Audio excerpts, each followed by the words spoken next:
berdasarkan investigasi informasi yang didapatkan oleh OCCRP dari jajak pendapat, dari polling, dari laporan-laporan bahwa Jokowi ini salah satu tokoh kejahatan korupsi.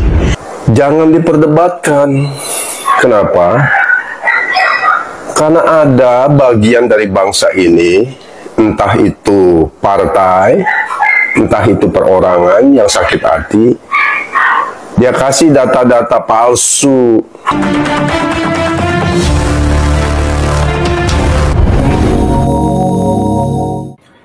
Halo, assalamualaikum warahmatullahi wabarakatuh. Jumpa kembali dengan Banyuwangi Official. Oke, selamat siang semuanya. Dan siang hari ini kita mau nonton yang lebih seru lagi teman-teman ya, yaitu tentang Pak Jokowi dan juga tentang OCCRP. Nah, dari itu kita siapkan dulu untuk videonya dan sebentar lagi kita tonton bareng-bareng. Inilah tanggapan tentang Pak Jokowi. Oke, lanjut untuk videonya, kita play. Let's go. Gue baru banget baca tanggapannya KPK mengenai Sri Mulyono yang masuk ke dalam daftar tokoh kejahatan terorganisasi dan korupsi versi OCCRP. Ketua KPK Setio Budianto mengatakan kurang lebih ya akan menindaklanjuti jika ada informasi dan laporan. Lah kan udah jelas-jelas ya, gue jadi benar-benar gak habis pikir nih. Kan udah jelas-jelas OCCRP ini melaporkan atau menginformasikan berdasarkan investigasi informasi yang didapatkan oleh OCCRP dari jajak pendapat, dari polling, dari laporan-laporan bahwa Jokowi ini salah satu tokoh kejahatan korupsi. Dari adanya laporan yang diberikan oleh OCCRP, seharusnya KPK nggak perlu lagi menunggu laporan dari masyarakat. Ya segeralah ambil tindakan. Aparat penegak hukum pun langsung tuh memanggil Sri Mulyono-nya, memeriksa, mencari tahu, meninvestigasi kebenaran yang disampaikan oleh OCCRP. Kan selama ini tugas KPK itu salah satunya ketika mendapat laporan informasi seseorang diduga terindikasi terlibat korupsi, langsung kan mencari tahu, menindaklanjuti. Lah ini kan udah dari OCCRP. Terus kenapa harus nunggu dari masyarakat? Gue benar-benar gak habis pikir. Sementara nih ya, kalau membahas laporan dari masyarakat, apa kabarnya Blok Medan, apa kabarnya private jet, itu jelas loh ada laporan dari masyarakat, bahkan sampai turun aksi demo ke KPK menuntut keadilan mengenai Blok Medan dan private jet. Tapi buktinya udah ada laporan dari masyarakat, KPK juga tidak menindaklanjuti tuh. Biasa-biasa aja dengan segala macam alasan begini, begitu, akhirnya nggak bisa ditindaklanjuti. Udahlah KPK itu bukan Komisi Pemberantasan Korupsi. KPK itu Komisi Pesanan Keluarga. Jadi ya seperti ini cara kerjanya KPK. Pakai ngomong, ya menunggu laporan dulu. Kan udah jelas-jelas ada OCCRP yang menyampaikan, yang menginformasikan. Ya sudah, langsung ambil tindakan. Langsung tuh periksa, panggil si Mulyono-nya. Bener apa enggak? Seperti itu harusnya KPK. Mikir dong, KPK mikir ya. Lu cuman bisa ngurusin Harun Masiku mulu sih. Jadi kayak gini otaknya. Parah banget lu KPK. Nah itulah teman-teman ya. Jadi ya, Ibu tadi mengomentari tentang KPK, juga mengomentari Pak Jokowi ya. Oke, jadi lanjut untuk videonya. Tadi sudah ada kritik dan sarannya dari seorang ibu-ibu ya teman-teman. Oke, lanjut, dan ini mungkin tanggapan dari ibu tadi. Coba kita dengarkan untuk videonya dan lanjut. Gini bos, aneh kasih tahu, OCCRP nggak bisa dibandingin dengan seorang Jokowi. Ya, makanya saya bilang mereka itu sampah. Buang ke tempat sampah, nggak ada gunanya. Mau ngapain memperdebatkan? Saya mau tanya ente, siapa yang menjaga kita saat COVID-19? OCCRP? Apaan? Kita tahu Bapak Jokowi yang melindungi kita. Alhamdulillah, puji Tuhan, selamat kita. Siapa yang bangun infrastruktur pelabuhan, airport? OCCRP, Pret. Pak Jokowi, pemerintahan Bapak Jokowi 10 tahun mereka lah yang membangun, bukan OCCRP. Jadi saya katakan, jangan diperdebatkan. Kenapa? Karena ada bagian dari bangsa ini, entah itu partai, entah itu perorangan yang sakit hati, dia kasih data-data palsu ke OCCRP, kemudian merilis berita dan menjadi viral di negeri ini. Buat saya itu sampah. Kenapa? Nggak ada artinya. Anda tiru itu Mahathir Muhammad itu di Malaysia, lembaga yang paling hebat, IMF. Anda bisa bayangkan, International Monetary Funding yang bisa membiayai negara. Dia bilang go to hell IMF. Malaysia jadi hebat karena tidak mengandalkan IMF. Kita ini bangsa yang masih, mohon maaf, yang masih percaya begitu-begituan, yang masih percaya OCCRP. Very stupid you guys. Kita harus punya kepribadian nasionalistis, kebangsaan. Siapa selama 10 tahun ini yang membangun bangsa ini menjadi hebat hari ini? Pak Joko Widodo. Bukan OCCRP. Oleh sebab itu saya katakan mereka itu sampah. Jadi kalau ada yang melapor, yang memberitahu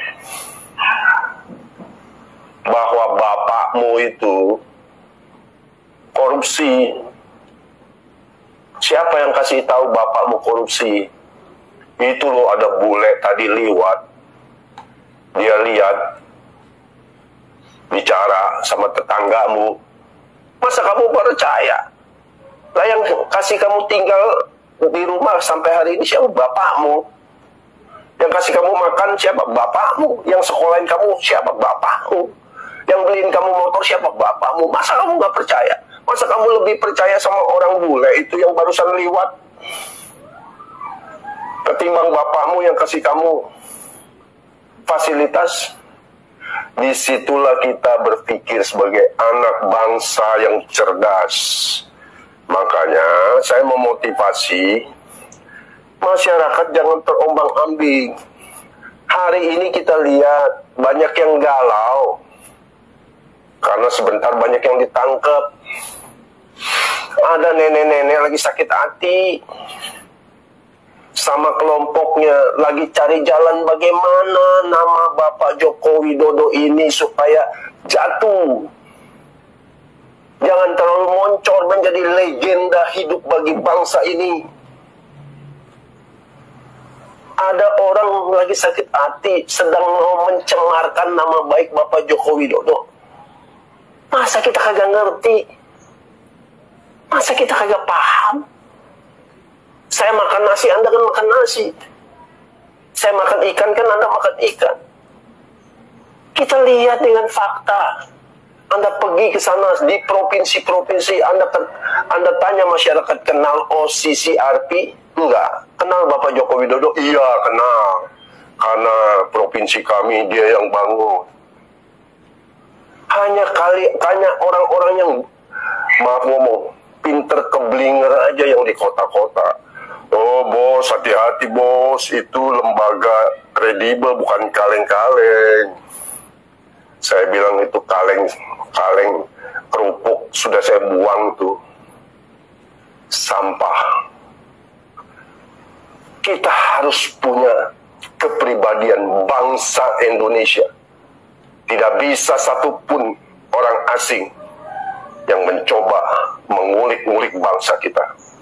Kita harus sepakat bahwa bangsa ini harus maju.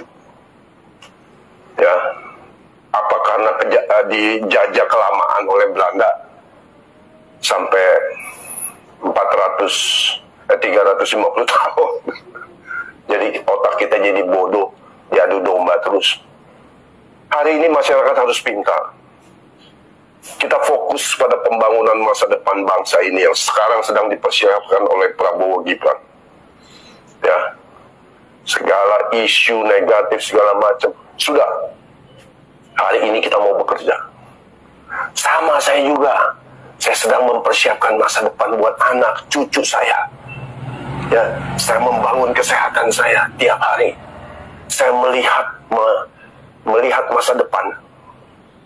OCCRP go to hell, gitu ngomongnya Joko Widodo. Mantap, ya. Oke, mantap sekali. Nah, itulah pengertian tentang OCCRP dari Bapak yang barusan kita dengar untuk komentarnya ya. Jadi bagaimana teman-teman semuanya yang ambil kesimpulan, silahkan tulis di kolom komentar saya dan ambil hikmahnya teman-teman ya untuk video ini. Oke, lanjut lagi karena ini masih panjang untuk videonya. Ini juga ada video tentang Pak Jokowi juga. Oke, lanjut. Ternaknya Mulyono pada nggak bisa mikir. Penyebab kenapa Mulyono sampai ada di peringkat 3 daftar nominasi pemimpin terkorup dunia. Kenapa ternaknya Mulyono pada nggak bisa mikir? Kalau di antara 8 miliar lebih manusia di dunia dan di antara 193 pemimpin negara anggota PBB, kenapa Mulyono yang bisa ada di peringkat 3 pemimpin paling korup? Kenapa ternaknya Mulyono pada nggak bisa mikir? Kalau semua nama pemimpin dunia yang masuk daftar paling korup adalah pemimpin yang kelakuannya emang pantas ada di situ, termasuk Mulyono. Kenapa ternaknya Mulyono pada nggak bisa mikir bahwa bukan tanpa alasan dan tanpa sebab akibat nama Mulyono ada di peringkat 3 dunia? Kenapa ternaknya Mulyono pada nggak bisa mikir bahwa lebih penting untuk menyelamatkan Indonesia demi anak cucu kita ketimbang menyelamatkan Mulyono demi keluarganya dia?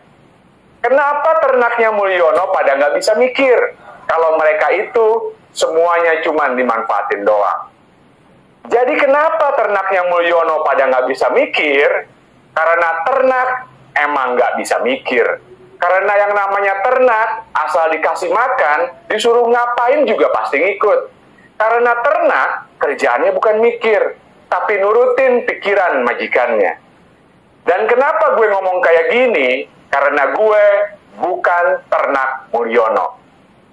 Salam semangat antitesa 24. Jokowi itu bukan siapa-siapa.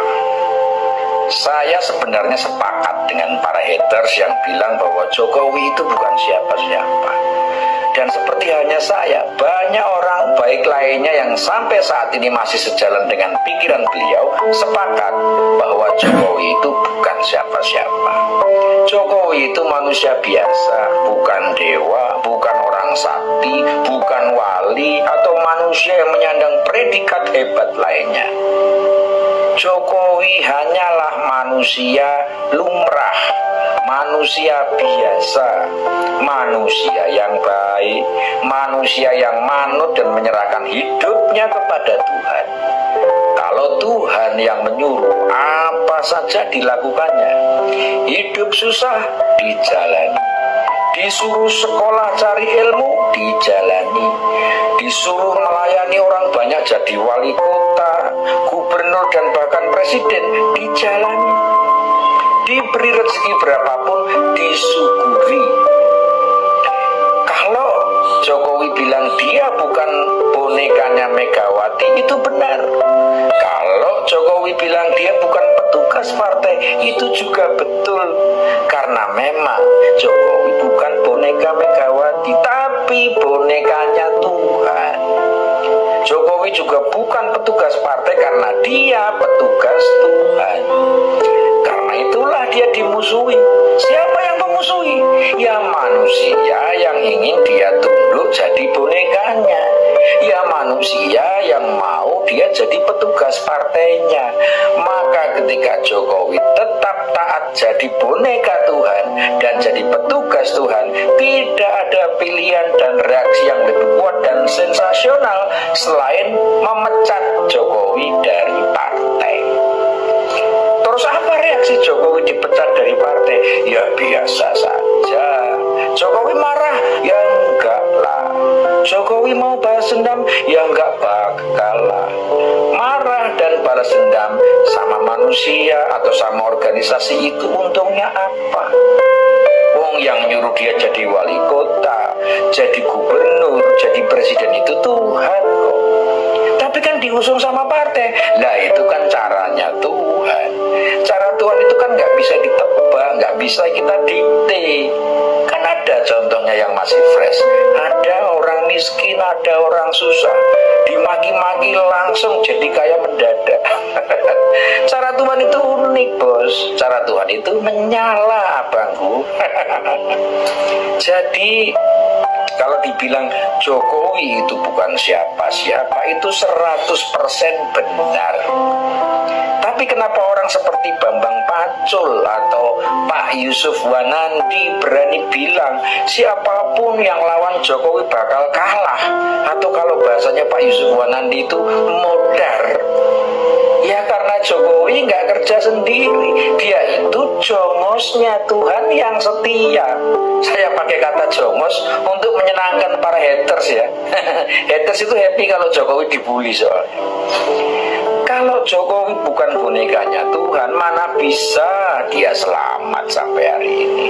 Yang namanya dihujat, difitnah, diancam, disantet, diteror, itu sudah makanan sehari-hari. Apa Jokowi hancur karena itu? Enggak. Babar belas enggak apa-apa. Boro-boro hancur. Sakit aja nyaris enggak pernah. Marah, sakit hati, membalas dendam, itu tidak ada dalam kamus Jokowi. Kenapa? Ya karena itu yang dia teladani dari Tuhan. Berapa juta kali Tuhan itu kita hujat, kita tiru, kita lecehkan, tapi nggak pernah marah. Nah kalau Tuhan itu tersinggung atau marah, selesai kita semua, bos. Tuhan itu tidak pernah marah apalagi menghukum. Apa yang Tuhan lakukan untuk membalas perbuatan buruk kita adalah memberi kita pelajaran supaya kita bisa belajar menjadi lebih baik. Berat ringannya pelajaran yang diberikan Tuhan ya tergantung seberapa banyak kesalahan yang harus kita perbaiki. Kalau dibikin mati, ya itu berarti menurut Tuhan hidup yang diberikan tidak dimanfaatkan untuk belajar. Ya udah diambil aja lagi, simple kan gitu. Jadi kalau Jokowi itu bukan siapa-siapa, Jokowi itu manusia biasa. Kenapa saya dan banyak orang masih mendukung dan sejalan dengan dia? Jawabannya tidak lain dan tidak bukan adalah karena kita semua sama-sama mendukung dan sejalan dengan Tuhan yang menjadikan Jokowi seperti itu. Kalau ada yang masih memberhalakan Jokowi atau menganggap Jokowi itu manusia setengah dewa atau sakti mandraguna, yaitu fans yang baru bisa memaknai secara fisik, belum sampai tahap spiritual. Ya nggak apa-apa, nanti kan paham juga. Jadi Jokowi bukan siapa-siapa. Jokowi tidak perlu ditakuti, tapi takutlah pada yang selama ini menjadikan dan menyuruh Jokowi bertindak dan menjadi apa saja. Tuhan Sang Pencipta yang Maha Kuasa. Tanpa Dia, kita semua juga tidak akan pernah jadi apa-apa. Dan mengutip apa yang disampaikan Pak Jokowi dengan sederhana, nanti waktu yang akan mengujinya, dan waktu adalah milik Tuhan, di mana Dia sendiri yang akan menunjukkan apa yang benar dan pantas buat kita semua. Semoga bermanfaat. Rahayu. Nah oke teman-teman, itulah kata-kata yang banyak sekali dari para netizen yang pecinta Pak Jokowi. Jadi Pak Jokowi itu bukan siapa-siapa, sama seperti kita semua. Dan itulah tadi juga ada berita, yaitu tentang musisi RP yang mengumumkan Pak Jokowi itu adalah koruptor. Dan sekarang posisi RP juga sudah menghapus nama dari Pak Jokowi sendiri. Nah, itulah teman-teman ya, ambil hikmahnya, sehat selalu, dan sampai jumpa nanti di video saya selanjutnya. Assalamualaikum warahmatullahi wabarakatuh. Sampai jumpa, thank you.